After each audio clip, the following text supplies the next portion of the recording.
Et donc, je me suis préparée.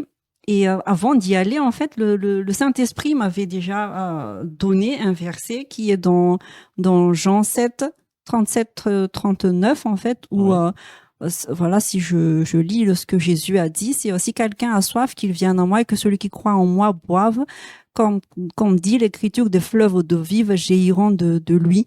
En disant cela, il faisait allusion à l'Esprit que devaient recevoir plus tard ceux qui croiraient en lui. Et en fait, j'avais toujours ces mots-là que des fleuves d'eau vive jailliront de lui pendant 2 jours, je crois, avant ça. Donc, je l'avais. Donc, ça revenait, ça revenait. Mm.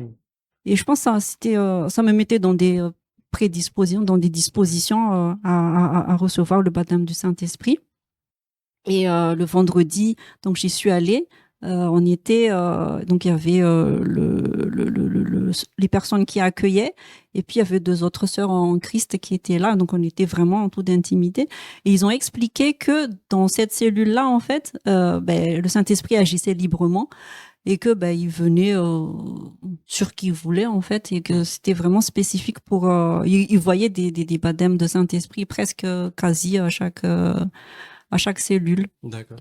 Et donc, j'y suis allée et personne ne m'a imposé les mains, Mm. personne n'a prié pour moi, mais on était dans un temps de louange et d'adoration. Et à un moment donné, en fait, je sentais quelque chose qui montait en moi et qui Mm. sortait et ça sortait. Et du coup, en fait, c'était vraiment le fleuve d'eau vive qui Mm. jaillissait de moi. Et du coup, c'était Littéralement. littéralement, oui. Et je me suis mise à parler en langue. Oui. Et c'est comme ça que j'ai reçu le baptême du Saint-Esprit.